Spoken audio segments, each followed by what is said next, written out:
to their sideline. Touchdown, Oregon!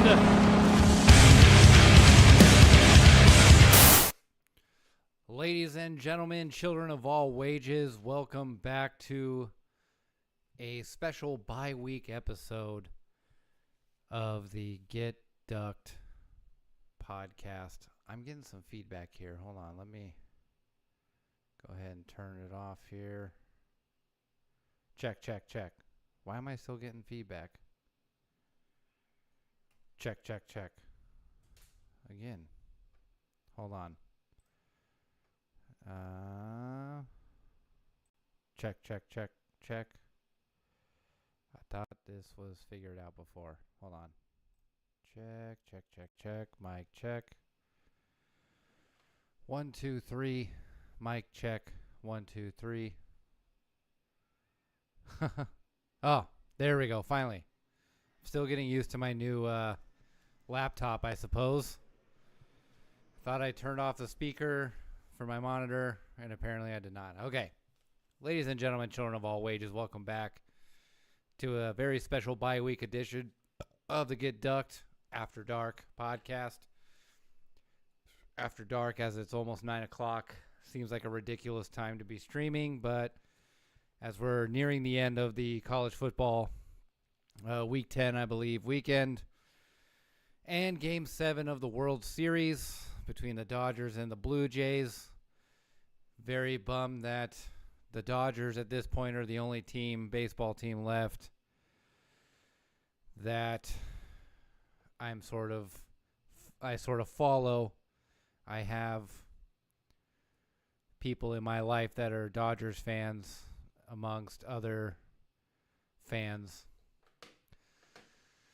on the West Coast, and of course San Francisco Giants and the Mariners are my regional teams when I grew up. So those are kind of the top two. Then it's the Padres and Dodgers that cap out my top four in terms of baseball. Looks like it's a dicey game. I don't know if it's over yet because it only streams in 4K apparently, even though it's a local channel for me. And my Roku doesn't support full 4K, and there's no option for me to see any other resolution to watch it. So I kind of have to wait to see the score update on that. And because the Blue Jays knocked out the Mariners, I'm obvious. And then, of course, the Dodgers are number 4 on my top 4 teams. I'm rooting for the Dodgers. So go Dodgers at this point. Blue Jays can suck it. And I, weirdly enough, too, I sort of faltered from a while ago from baseball fandom in general. And of course, since the Padres are the only pro team around in San Diego anymore, I have decided that, I've slowly gotten back into baseball. I don't know why my camera is freaking out here. Oh, this is just perfect timing for all the technical issues to happen. Okay, there we go. And so yeah, I've gone into baseball, and then particularly over the years, and then particularly this year, for some reason, I started watching the Momentum channel and King of JUCO, Eric Sim, and have really gotten back into enjoying baseball again. The game itself, and then of course watching it. So honestly, nonetheless, this has been a great year for baseball for me in terms of getting back into the sport, and then all the teams that I follow, well, I guess save for the Giants and then eventually the Padres, but at least the Padres made it to the playoffs. But all those teams that I follow have had great years. And then, of course, it's the Mariners having their sort of franchise year this year, and unfortunately fell short, and they sort of choked the series away on top of that. And then, obviously, no love for Springer, and so I hope he loses. Nonetheless, it's just been a great year for baseball for me personally, and it's been a fun ride. So I hope the Dodgers end up pulling out in this game. Unfortunately, I won't be able to see it. Right now, I'm watching the Cincinnati-Utah game and just finished up the Tennessee Oklahoma game. Was a pretty good game, obviously, until the end. And then, obviously, my guilty pleasure, not really guilty pleasure, but sort of my the team that I sort of root for in the case of them being sort of an underdog is the Hawaii Rainbow Warriors taking on San Jose State right now. Of course, this week, since it's the bye week, I'm repping some Baylor gear. As if you know, my father, who was recently interviewed on this show about the NIL and all that kind of stuff, he works at Baylor. And apparently he attended the game today. It's homecoming for them. They got a big 30-3 win over the UCF Golden Knights. And so far it's been a pretty good weekend for Duck fans in particular. And, just an overall good weekend before we unfortunately have to turn the clocks back. I say unfortunately because this is the worst part of daylight savings for me because I hate the fallback. I hate the fallback, especially down here in San Diego. The closer you sort of get to the equator, it gets dark super early, and I'm tired of the dark, super early stuff. I love the spring forward. I know everyone hates it, and back in the elementary school days of and when you were younger, you loved the fallback because you get that extra hour of sleep. But honestly, losing the 1 hour of sleep for one night is so much more worth it to get the hours and hours and hours of daylight over getting that one night of free hours of sleep versus the hours and hours and hours of premature dark hours. And so I do not like the fallback anymore, especially now because, with my career and my work and my industry, you don't really get to sleep in that extra hour anyway. Most of the time you're just awake when the clock changes because you're working. Anyway, so great weekend of sports, capping it off with so many good games, including a slight look into the future. Again, this is the new segment of the show where before we go over college and we go over the general sports, I guess now because it's a bye week, but we go over Oregon Ducks football. And now that basketball season is starting up, maybe some Oregon basketball. Unfortunately, I did not watch the game this last Friday in which the Ducks unfortunately lost to Stanford because it's always Stanford. In an exhibition game, though, so I'm not sure what the strategy is with Dana Altman in an exhibition game. So hopefully, we had a good win against Utah in an exhibition game, and we unfortunately lost to Stanford in an exhibition game on Friday. So hopefully that's not necessarily the signs of things to come for the upcoming season. Hopefully they're just things being saved for the back burner once the season actually starts and we go on a pretty good run. Sorry, my camera keeps doing it. I'm having to refresh it. I don't know what's going on with it, but yeah, so good run hopefully in the season. There's a lot of pseudo expectations for the basketball team this year, similar to football. And of course, a lot of Doomer fans are crying sky is falling over one loss. But it's still not good when you are losing to teams you should be beating. And Stanford apparently is always that team for us, but nonetheless. So it's still exciting though, looking forward to the season. And of course, you just never know.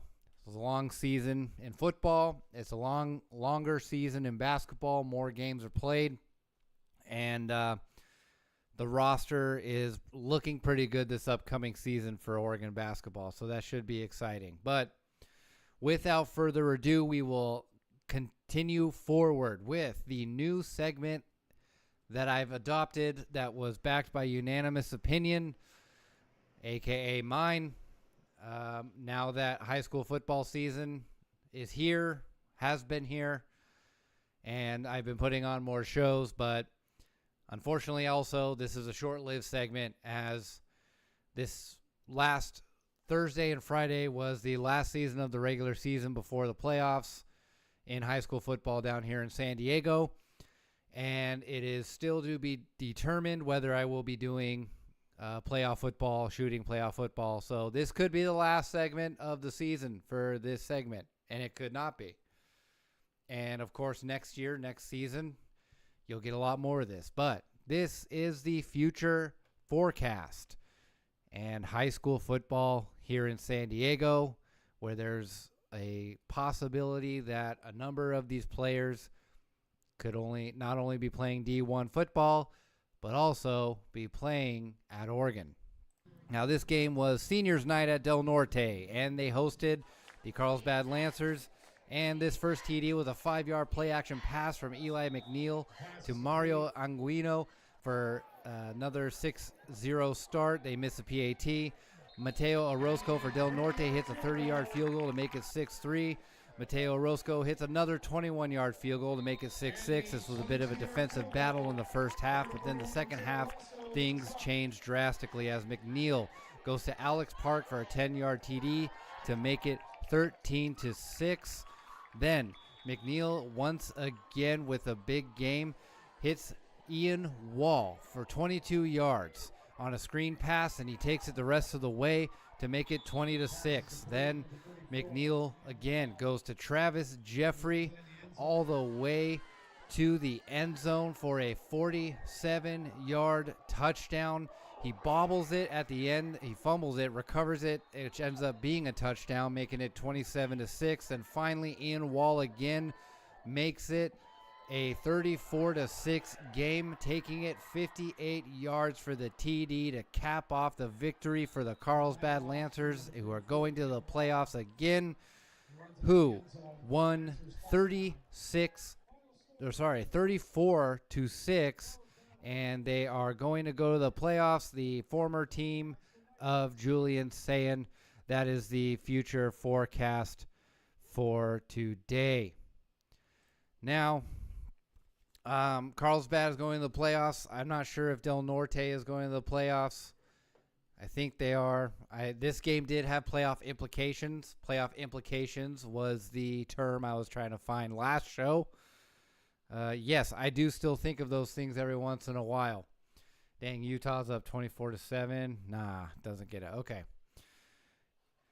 So, now that we have the future forecast here, and as the college football weekend, of Week 10 is coming to a close, save for a couple games that, it's Mountain West and Big 12 matchups, Pac-12 after dark. But now that Oregon's bye week is officially over, we're going to look into Iowa a little bit, enough, at least initial ideas of this game in terms of the matchup between Oregon and Iowa next Saturday and how that will play out.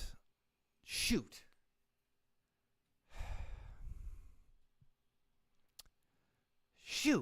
I just realized I have a gig on Saturday, and it's like a 10-hour day from like 7 in the morning to 5 in the evening. I'm not going to be able to watch this game. Shit. Damn it. I'm going to have to listen to it somehow. I'm not going to.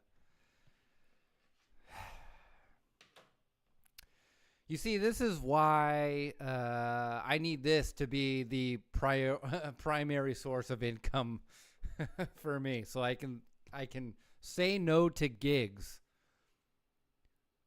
that I would normally say yes to, but I can say no by saying nope. Sorry, Duck Game's on. Can't do it. Sorry. This is my primary job. Anyway, I'm still obviously going to figure out a way to either view it or, keep track of it at least. I'm at the very least, I'm going to watch the box score as the game happens. And then, of course, after the game happens, I'll actually watch some of the highlights and stuff. Except if we lose, then I'm not going to, because it will just hurt too much. And I'll only watch it if we win. Just kidding. I'll try to power through even in a loss. So we'll still look ahead, though, to Iowa and some things to expect potentially with this game. And I'm going to first refresh my capture card so the camera will start working. I think I'm running out of disk space is another part of it. Got too much stuff on the backlog, too much stuff going on, that it's hard to do this sometimes. Whoops. And as you can see, there's my boy Lemmy, chilling and enjoying the bye week as well. Anyway, Iowa. It's going to be played at Kinnick Stadium at Iowa. Another road game for Oregon, having to go across multiple time zones. And I think it's an early-ish kickoff, which is why I know for sure I'm going to miss the game in terms of watching it live. Oregon v. Iowa. Let's see. Yeah, 12:30. It's a big noon kickoff on Saturday. Damn it. Wait a minute. I think I might be able to watch it now that I think about it. By the way, in the chat, let me know your thoughts and opinions, your guesses, your predictions, everything for the game next week. All your thoughts about the Ducks so far. Anything to do with Oregon football, maybe even college football. Go ahead and leave it in the chat, and give your opinion so you can have your opinion heard. So anyway, yeah, let me double check actually, because I think it's actually Thursday and Friday, not Saturday actually, now that I think about it. Let me double check here on the schedule. Let's see, Rayford. Whoops. Okay, let's see. Screenshot. Start date 5. Okay. Let's see. Sorry about this, everybody. Here we go. Yes, Thursday and Friday. So I will be able to see the game. I'm getting my dates mixed up. See, it's daylight savings. I blame daylight savings. Okay. So, Iowa. This is Iowa. You know what I mean? It's that kind of brand of football. They play low and slow. Slow and steady wins the race, you know? They have gotten an upgrade, as much as that can be said, about a upgrade in quarterback with Iowa. In particular, they're not known for their barn-burning offense, where obviously there was an era of time where Oregon was known for that. This year, unfortunately, Oregon's offense has struggled, and we have discussed this before, though, that I think largely it's because, sorry if that stupid mouth noise is too loud in the mic. Anyway, Iowa is a team that they are the epitome of Big Ten, 3 yards in a cloud of dust football, solid defense. They want to slow down the game and turn it into a field goal fest. And when you have to beat them, you have to beat them. Long ball caught. Go Rainbow Warriors, touchdown. And they're down 14-21 to a 2-5 San Jose State. But nonetheless, go Warriors. They're 6-2. They're going bowling this year. Hell yeah. Go Hawaii. Okay, this is, let's see. Okay, let me turn that autofocus off because it looks like it's going crazy. Anyway, so Iowa slows down the game. They want to turn into a field goal fest because in past years, and it's sort of the Ferentz style, to have it be a knockdown, drag-out fight, and makes it to where you have to beat them either via field goal or last-second touchdown type of thing. They want it to be a low-scoring, sort of sloppily played NFL game-style game. And a lot of that has to do with they haven't always had Heisman-level quarterbacks, nor have they had amazing running backs or receiver. Just their offense in general has not always been flashy in the sense that they put up points, and for them, battles are won in the trenches. And when you win battles in the trenches, sometimes it's not a high-scoring affair, a flashy affair, or shootout, anything like that. Now, this year is a little different in more ways than one. This year, Iowa has been capable of putting up points. I think last week they scored 42 points. I can't remember the opponent, and they blew them out, but they put up points. And I think they've done that once or twice before last week over this year. And then on the flip side, you have had Oregon this year struggle. They have struggled on offense. Now you can look at it in multiple ways because obviously you had Oregon not put up a whole lot of points against Penn State, but you could say the pageantry, the moment, and at the time, the level of team that Penn State was, that was the type of game you were going to have anyway. It wasn't going to be a shootout like the Big Ten championship last year. It was going to be a grit your teeth and win type of game. And with Wisconsin, you had the weather conditions that could be argued why the offense wasn't in top shape either. And then with Indiana, it was going up against a team that was just as good or better than you, that played better than you, and you had an off day, so on and so forth. And then the rest of the season, Oregon was putting up points and putting up stats. So there are factors within those games where Oregon's offense struggled that could be argued. And then on the flip side, that can't be argued either. They're just not playing well. The play calling's not great, whatever. You can also have those criticisms just as valid as the praise that is also, I guess, just as valid. And big shouts to West Virginia beating Houston today with a big upset. There's a few upsets this week. Maybe we'll talk about that further if you want me to. Go ahead and leave your chat down below as to which game or topic of discussion team-wise you'd want me to talk about.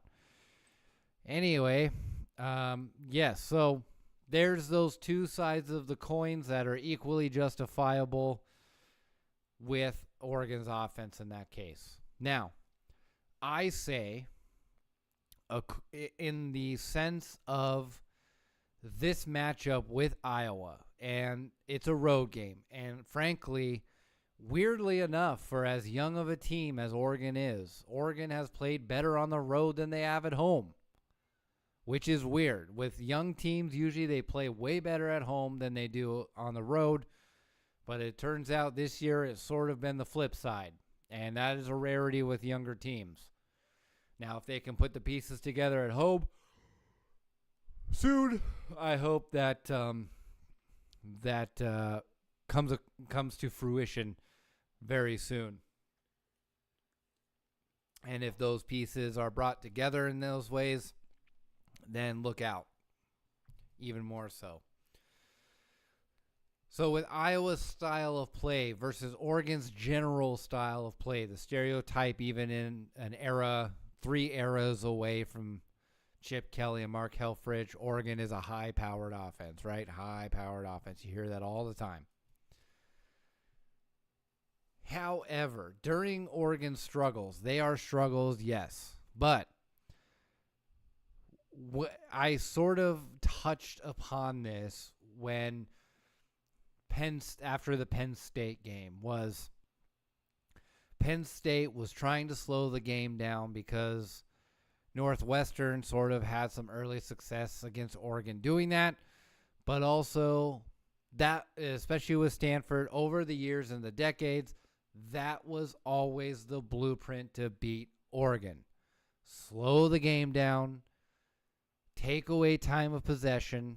Usually when Oregon was back in the day, when Oregon was blowing out teams, time of possession was a irrelevant number unless the time of possession was in the favor of the team that was getting 4 to 5 yards a carry and winning the game. Then time of possession became relevant again. Otherwise, Oregon would score in 45 seconds and time of possession meant nothing. They put up 60 points and had the ball a quarter of the time. Who cares? They put up 60 points, right? So that was always the blueprint. And with Iowa, that is their game.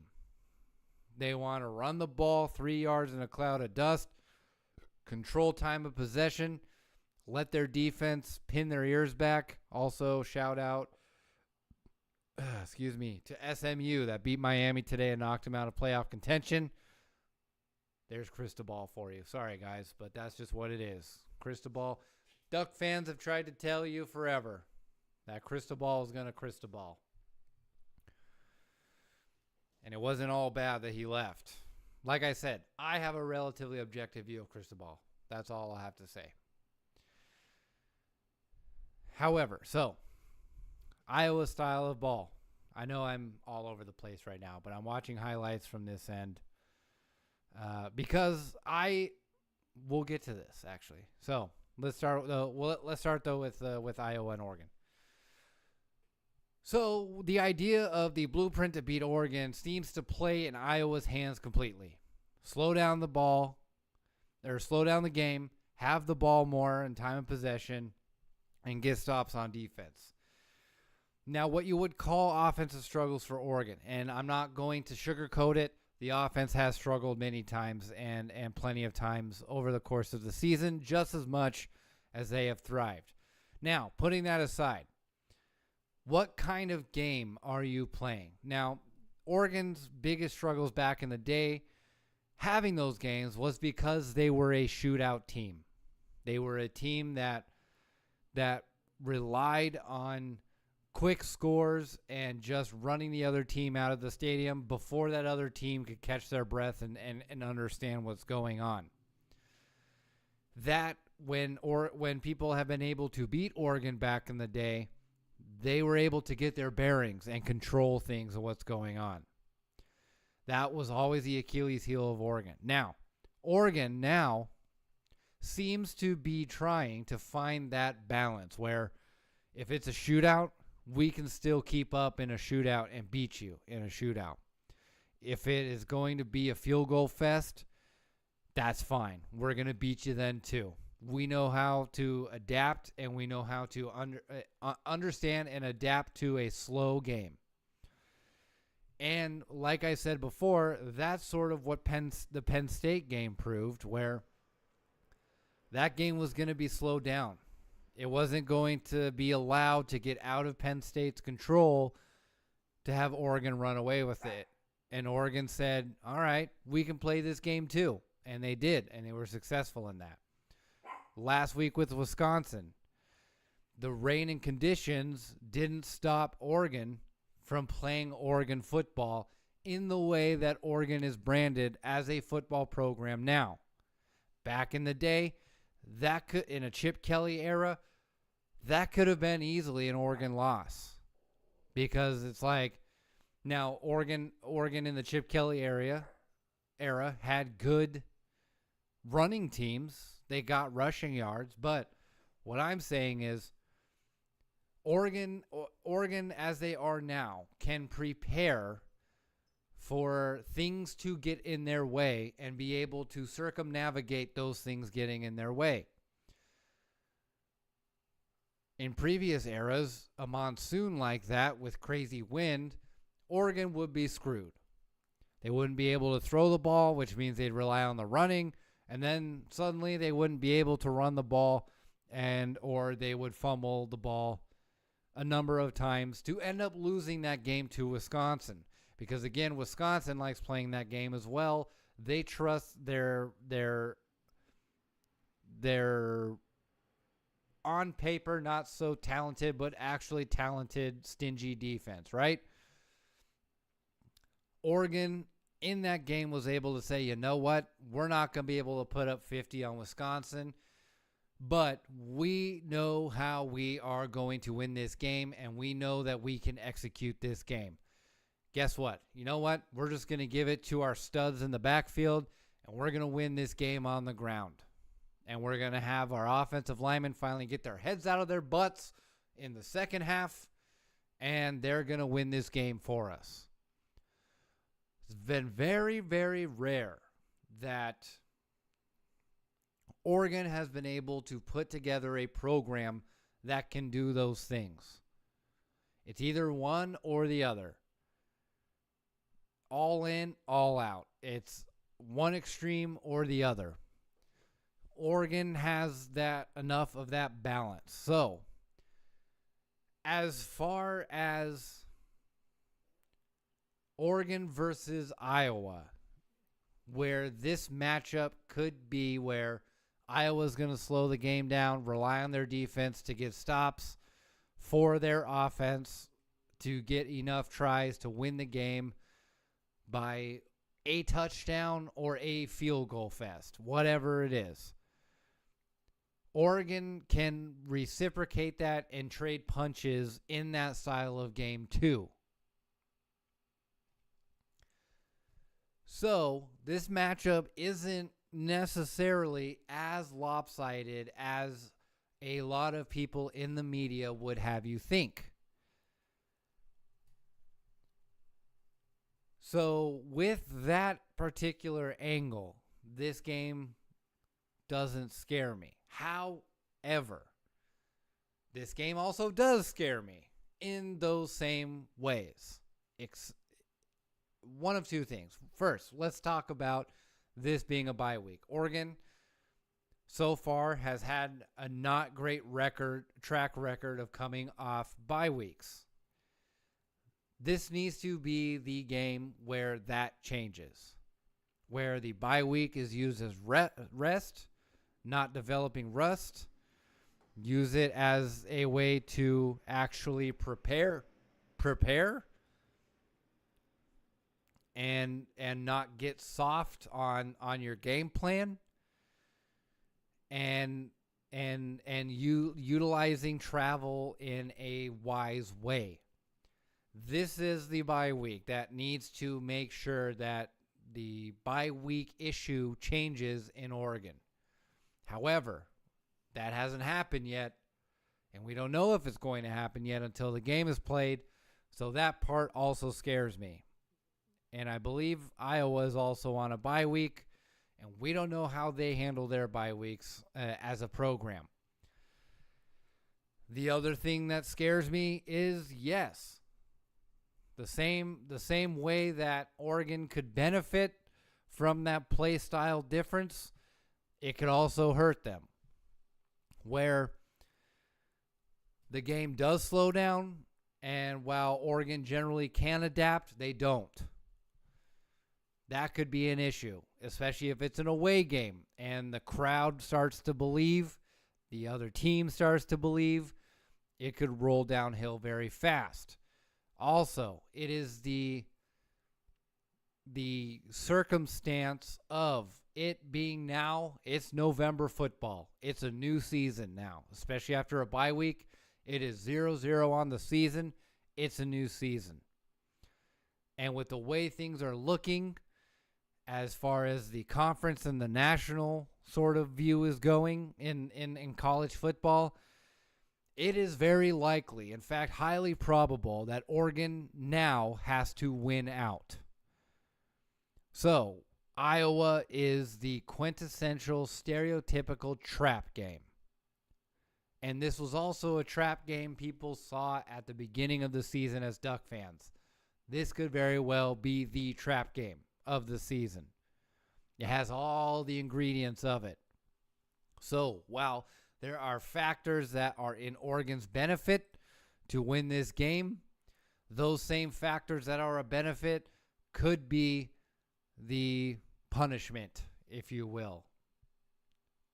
The con, the opposite of benefit. Get your thesaurus out and choose a word for yourself. Put that word in the comments, in the chat. So those factors could be detrimental or beneficial. We obviously will find out next Saturday. But those are just the things that you have to look at moving forward. And as we look forward at the conference look of things. But before we do that, we are going to take a little bit of a break in order for me to go to the bathroom and for you to get crack open another Coke Zero or a beer, whichever you prefer is the way to go. I don't have an interlude yet, so unfortunately you're going to have to see the countdown again.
To their sideline. Touchdown, Oregon!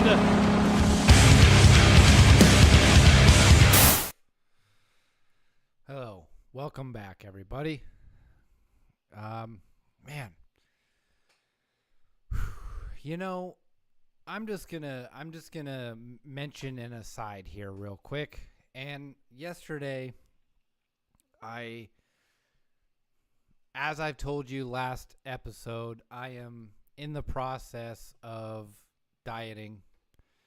I'm trying to lose some weight. I'm trying to cut a couple lbs, and I'm eating much cleaner. And yesterday I had a very busy day. It wasn't a football day. I was there on Thursday. But I had a bunch of other things that took place where I was very busy. I didn't eat all day. And I was on the road, like, late at night. And so I caved and got some fast food. And now I just feel bloated and tired and gross. And this is all I'm asking for as a citizen of this country, okay?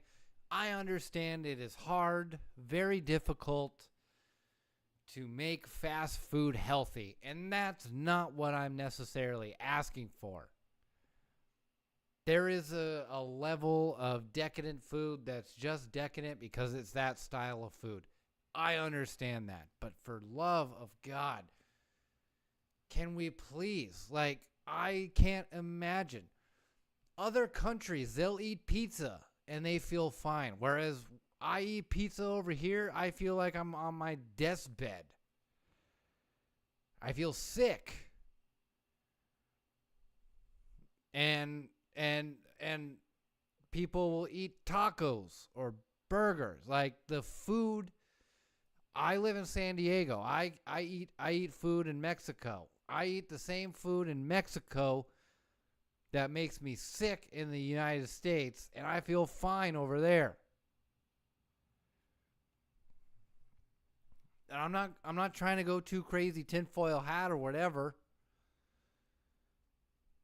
But seriously, if I eat a burger or a taco from a fast food, is it too much to ask? I buy something, a meal from fast food, and I don't feel like death afterwards. I used to eat fast food all the time, and then the second I cut it out of my diet and I occasionally reintroduce it, I'm dying.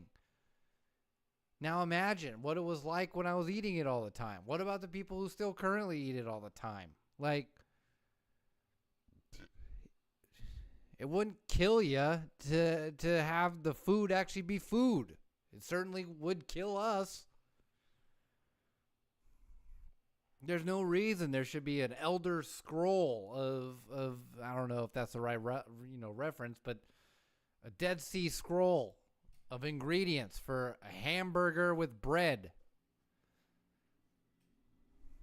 flour, water, salt, yeast, beef patty, cheese. That shouldn't be poisoning you.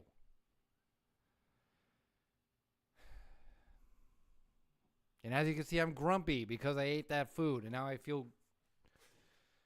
don't feel good. Anyway, so yes, so the very same things that could be an issue for or be a benefit for Oregon in terms of winning the game could also be an issue against Iowa. Now, let's go ahead and take a look at Oregon's schedule the rest of the way. Oregon football schedule. I'm thinking because of the way that the Big Ten is turning out this season, Oregon is in must-win territory in terms of winning out. We're 7-1, 4-1. In terms of, and I'm talking about making the playoffs. So let's look at, let's see, schedule. I'm trying to find a sort of, okay. I'm going to go ahead and share the screen here. That ain't it, Chief. Okay, there we go. There we go. Okay. I'm going to do this and lower it. Okay. So look what we got going on here. So we're at Iowa for next week, November 8th. Then we got Minnesota in Eugene, which is good, but also Oregon has not played well at home versus on the road. And then we have USC at home, which is, again, good, but we haven't played well at home. And USC, let me check out USC. I'm pretty sure they've only lost one game. Yeah, fight on. Let's see. Sports, football. There we go.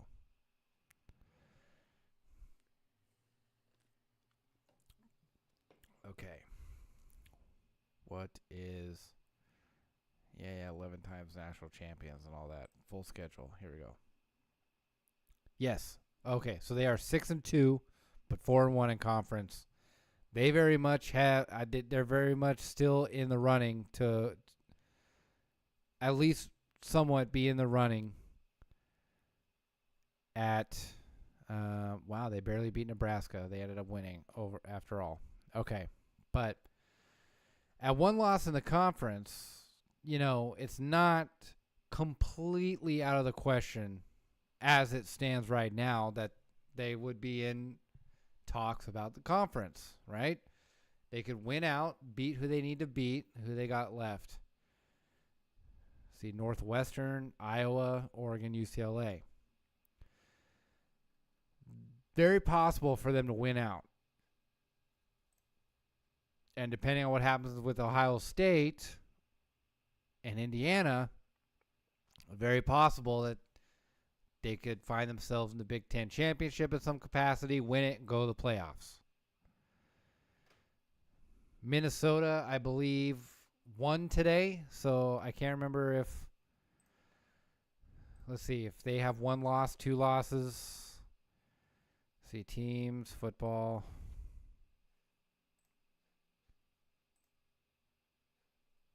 Football, let's go, come on.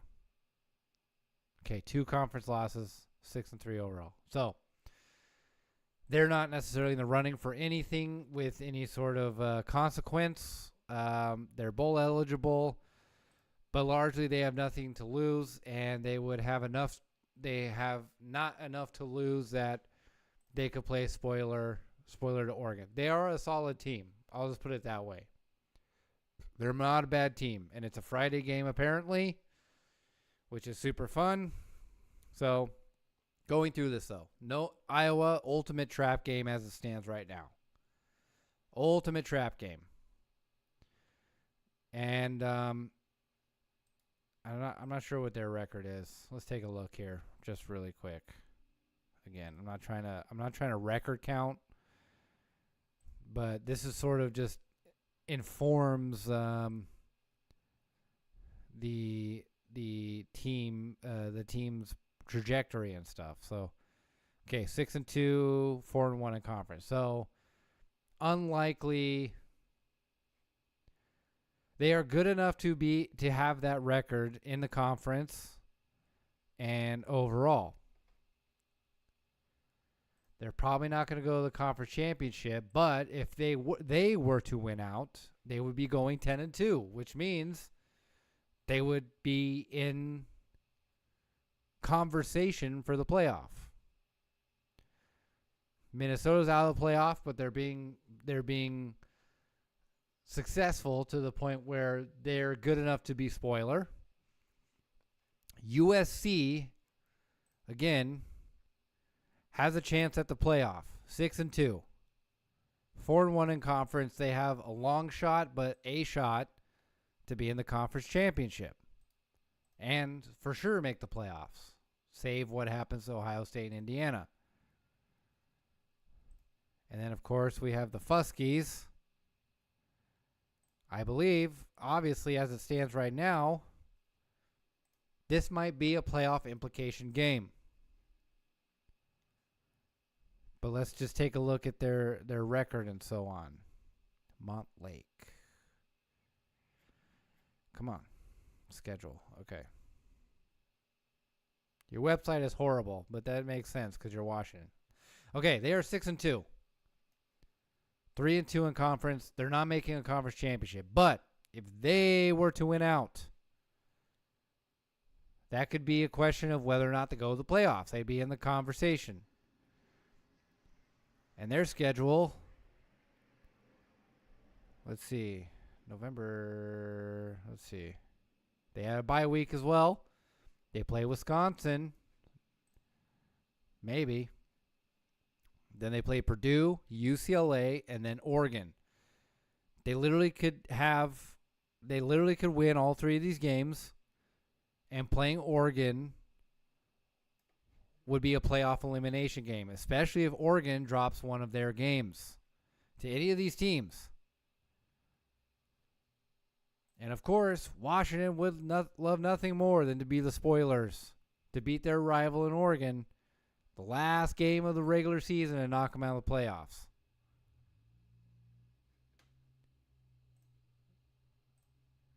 So, all these teams, every team that they're playing right now, save with Minnesota, there are playoff implications for these games.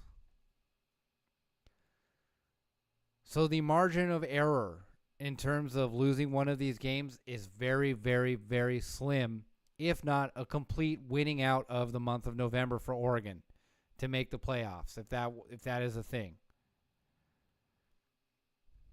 You have Iowa that could make the playoffs if they win out. So they have an extra reason to beat Oregon next week. Minnesota doesn't have any playoff contention to lose, but they could play a spoiler where the next two games are USC and Washington. And the next two games, USC and Washington, could be whoever wins goes to the playoff. And whoever loses is out. Because here's the thing. With the way that the rest of the season is looking right now in terms of placement in the Big Ten Conference, Oregon is probably likely boxed out of winning the conference to get into the playoff. Even if they have 3 losses or whatever, 3-4 losses, it's not one of those things like Seattle back in the day going 7-9, but they win the division so they go to the playoffs. This situation is not happening because the two teams in front of them are Ohio State and Indiana. And it is going to be very, very, very difficult to have both those teams get 2 losses, 1 at least, but 2 for sure, to knock them out of Big Ten championship contention to where Oregon is playing for the Big Ten championship. So they can't rely on dropping a game or two and still ending up in the conference championship, winning the conference championship and getting in the playoff that way.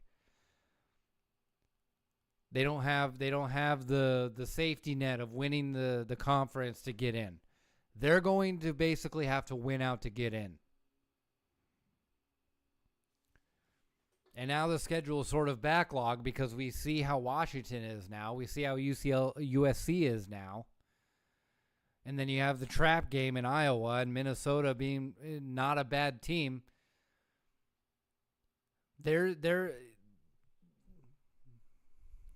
If you lose, let's say this. If you lose to Iowa or Minnesota, you then have to win against USC and Washington. And those are two teams you do not want to have to win against. Which then makes it you have to win out the rest of the season scenario to get to the playoff.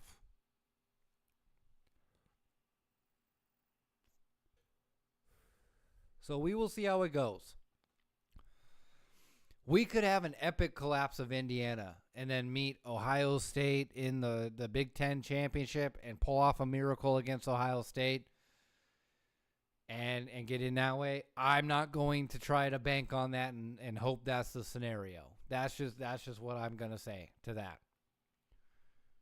But Oregon, once again, has pinned themselves into a situation where dropping a game ruins the season. And our margin of error is less. Unlike Miami today that lost their second or third game, got knocked out.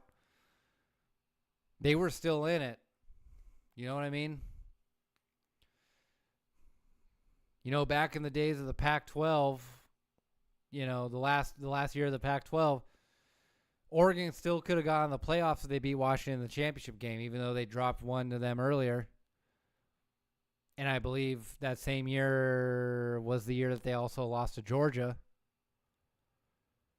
So the margin of error ends up right now being much, much slimmer for Oregon right now, where it's must win.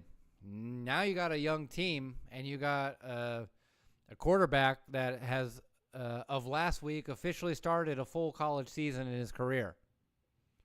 People forget that. Everyone was talking about Dante Moore going to the pros after this year, which if he had a smashing year, sure, by all means, like justifiably enough. But they forget before the season started, he's only started 5 games. He's still largely just as young as some of these freshmen, sophomores that are playing right now.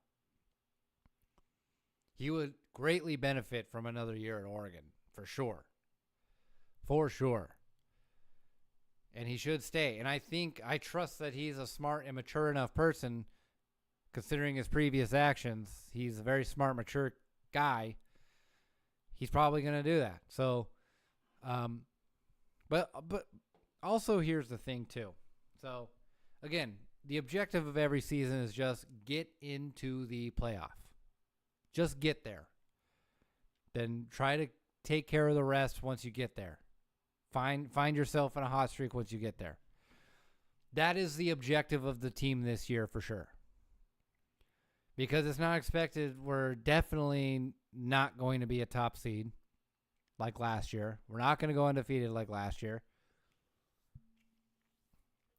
The objective for the team this year was just get in and see what you can do. And I understand there's the fans out there, the Duck fans out there that expects a natty run every year. And then they get ultra disappointed when it doesn't happen. And of course you have the Oregon haters that are trolling us this year by saying there's always next year, making those jokes and things like that. But here's the thing. Those people making those jokes are saying that because they think that we think, oh, we're going to win the national championship this year. This is our year. And then something happens where we say, oh, next year. No. For any Oregon fan that's not just trying to get a rise out of the rival fans and the Oregon fans at the same time that are rational, that wasn't the mission this year. This wasn't a national championship run this year. Now, if you do something like that, no one's going to say no to that, obviously.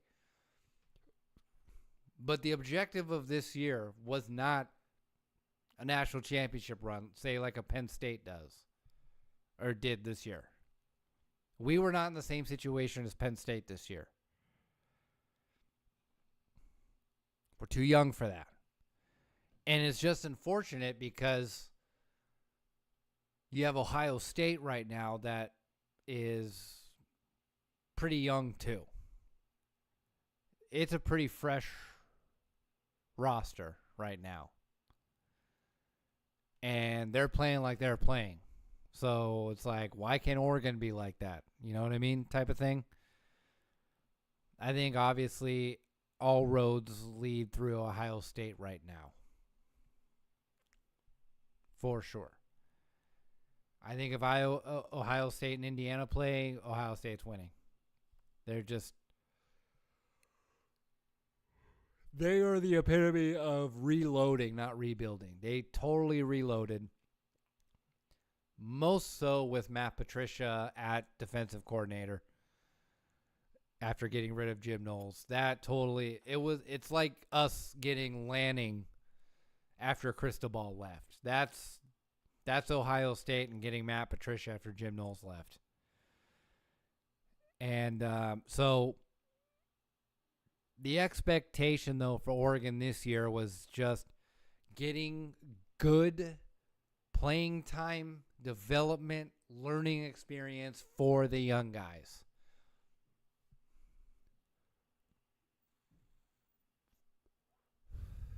And see what you can do if you make the playoff. That was the expectation for most normal fans this year. Obviously, we want to see miracles happen, but just looking at the likely result of how things will go, that was the best that you were looking for. Make the playoff, maybe finally get a playoff win, keep the ball rolling as a young team, and keep the momentum going, steps forward as a program. That's the hope that you're looking for this year. And you got to win out now at this point. You're in trouble.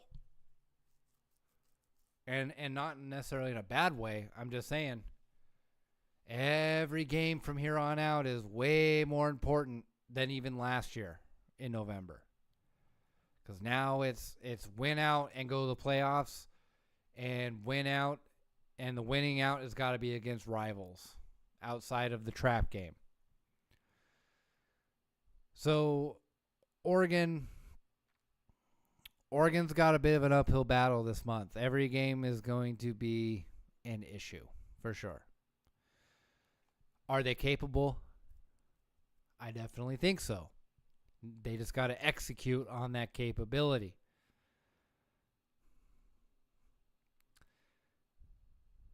It would bite extra hard that once again Washington would keep us out of the playoffs type of thing, right? It's show up or show out. It's show up and show out, put up or shut up time for Oregon. That's the biggest summation of all of this.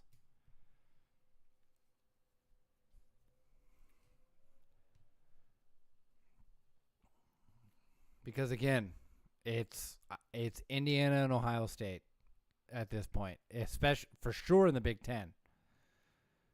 But on the national level, that's what it is. And on the national level, I mean, that's the best I can gather because I have barely been able to watch games this week. I just as of a couple hours ago started found an email address where I could start a free trial of Fubo TV because of the issues with YouTube TV. And as Pac-12 members, former Pac-12 members, we should be all too familiar with the YouTube TV debacle. I know it's new for some of you SEC guys,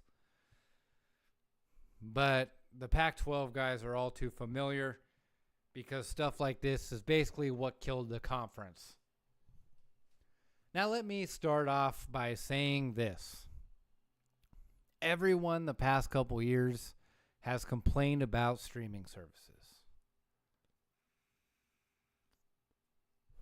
They've complained that the price of all these streaming exclusive programs and the number of streaming services that are available and that they force you to make is obviously outweighing the cost of cutting the cord.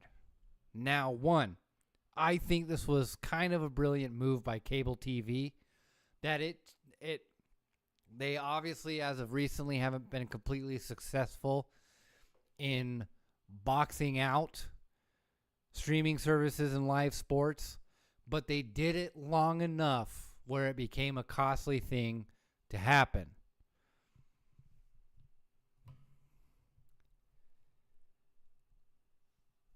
The issue with the streaming services that I have been saying since 2013 is that everyone now is going to have a streaming service, and you add that up, plus your internet service, it's going to be the same price as cable. And it's less convenient than cable in the sense of turning your TV on and changing the channels. And then, once the channels got involved and made their own streaming services, and then they made their content exclusive on top of the cable deals, it became even more inconvenient and still cost you more money.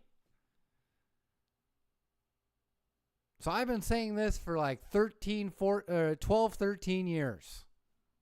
And now it's coming to pass. It's coming to a head that this type of stuff is happening. Now, the reason why I say welcome to the Pac-12 fandom, to a lot of the SEC/Big Ten, AC, the rest of the conferences, because this was the issue that killed the conference. The Pac-12 got too greedy. They could not come to a resolution with ESPN in particular to sign a media deal to get them on television. They didn't get them on television, and thus no one was able to see the games. They had blackouts because of the deals they were not able to make with ESPN and cable providers. So the cable providers wouldn't provide the Pac-12 network, and then they weren't able to get on ESPN. So the workaround of seeing your team on ESPN through your cable provider wasn't working. There was a reason why I missed out on like multiple seasons of Oregon football. I had to look at the score on my cell phone, and it wasn't just because of my work. It was because I couldn't find a way to watch the games unless I went to a sports bar where they had the games. And then if your sports bar has a cable provider that doesn't have the Pac-12 network, you're still not able to see the game. You still have to see it on a ticker.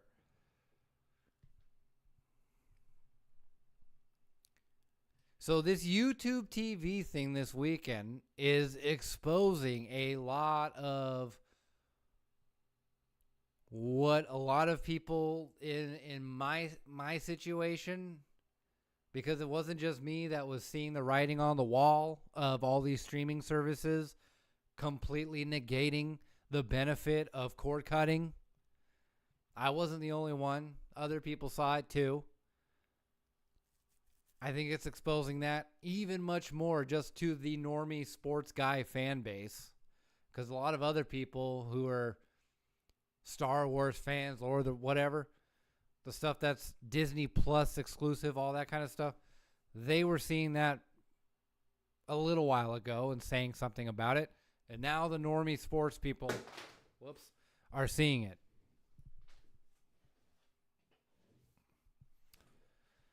And then top that off with now you see things like regional blackouts and stuff because of this or whatever, that fan bases like in SEC country where their games are usually broadcast on CBS, ESPN, ABC,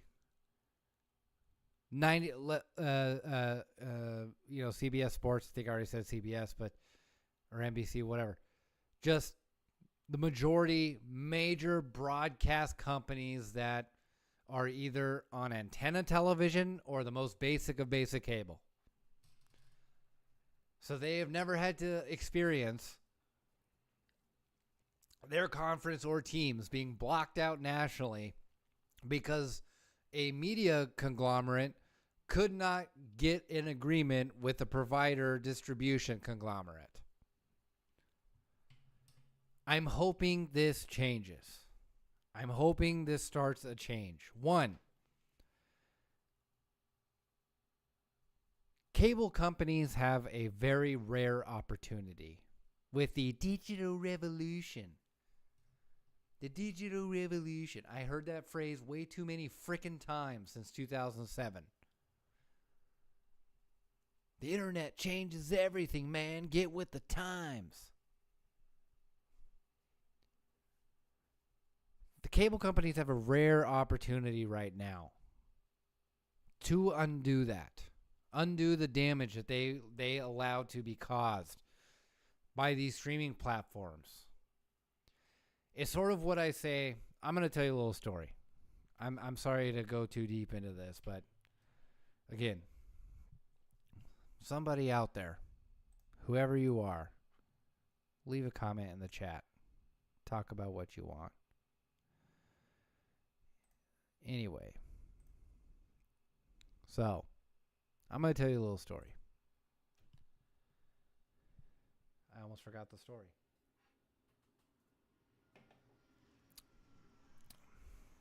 One day, a few years ago, not a few, like 3, but like, a while, a good number of years ago, I go to Best Buy. I have a gig coming up, and I need a memory card. I need a particular type of memory card. My old house that I used to live in down here was walking distance from a Best Buy. So I walked to this Best Buy, and I'm looking for the memory card. They don't have it. Back in the day, Best Buy would have it. I go to the counter and I say, "Hey, do you have this? Do you have this memory card?" This is probably the most boomer moment for me, also. But I'm a proud boomer in this way. I go up to the counter and I say, "Hey, do you have this memory card?" Clickety clackety, clickety clackety. Go on the computer. Yeah, it doesn't look like it's in stock in the store. It's like, well, when I originally looked it up, it wasn't stock in the store. Well, oh yeah, well we're sort of phasing out, certain items in the store. Well, why would you do that? Now, I needed this memory card quickly. I couldn't rely on shipping, right? Clickety clackety clickety. Okay. Well, I found a really great deal, I found a great deal on Amazon, and we will match that since it's online. And we will happily run the order through our system right now, and have it shipped to your house. And I just said, okay. If I wanted something to be shipped to me, I would have just stayed home, and I wouldn't have come into this building if I wanted to do that. If I was to order something on Amazon, I would have just stayed home and ordered it from Amazon. I go to a store with the expectation that you have said item in the store, and I can buy it from you in said store, and then I can take it home within 20 minutes. The whole appeal of going to the store is to be able to quickly get said item from the store. Why would I show up to order something online? That doesn't really help, does it? Not to mention, Best Buy, your whole business model is not being Amazon, being a store, a place to go to. You completely walked away from your business model and your sales pitch. They should have commercials on television every single day saying, hey, guess what? Don't want to wait for shipping. Don't want to wonder if you'll get your items sent to the wrong house and you'll have an extra week of crap you have to deal with shipping. Do you just want to walk in, hand us money, and leave the store with said item? Perfect. Come to us.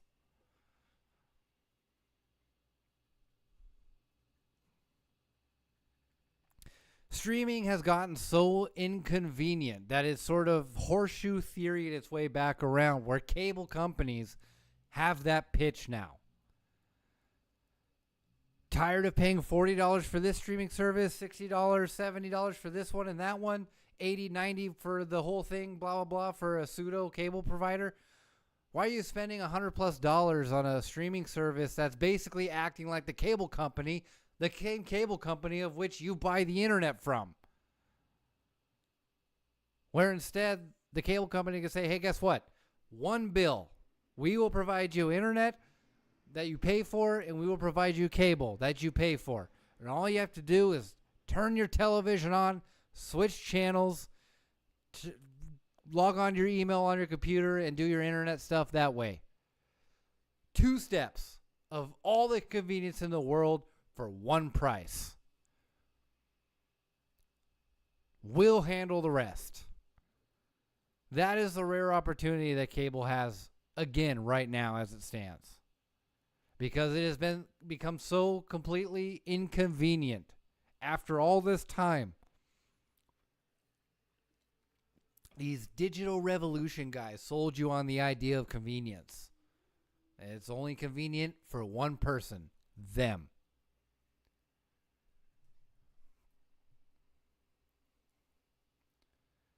So, because of the YouTube TV BS, I missed a lot of games today. Hell yeah! Dodgers won it in 11th innings. 5-4 back-to-back World Series. Go Dodgers. Go Dodgers. And screw the Blue Jays for knocking the Mariners out. Go Dodgers. And Utah just scored like a pick six. They're up 38-14 now. This game was over. And about 45 seconds ago, in the middle of my Best Buy rant, they were up 24-14. I'm going to be honest. A lot of these games were just... Some of these games were... Unfortunately, it was the games I was only able to access were the not so great games. Oh, come on, Bose. Hawaii's down 31-21. Come on, guys.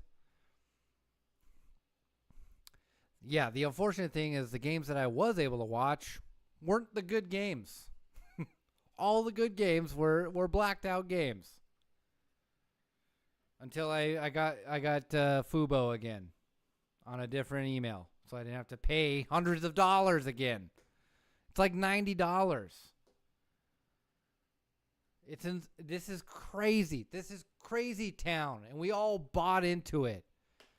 I'm getting off the topic of sports, but this has to deal with sports all at the same time. Great Saturday night. I hope you all had a fantastic time.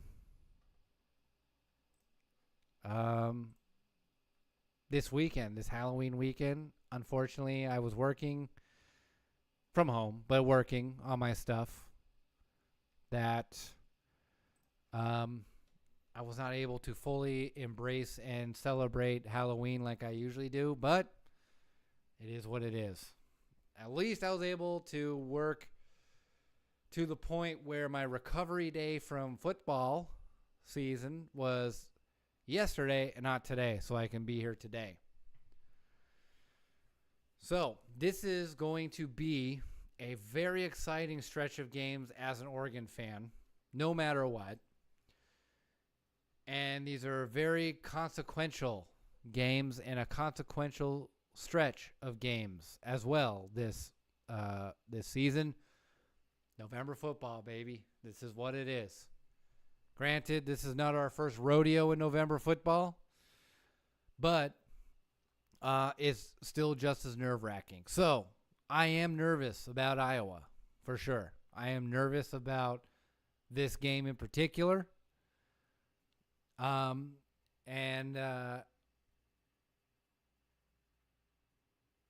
Because I think this one, not just because it's off a bye week, but this one definitely sets the tone for the rest of the season in the sense that if we drop this game, every game gets way more crazy and it gets way more nerve-wracking as each game goes by. And if we win this game, there's a little bit more relief. But, again, then it means you get knocked out of the playoffs by your rivals, and you do not want that. Or potentially knocked out.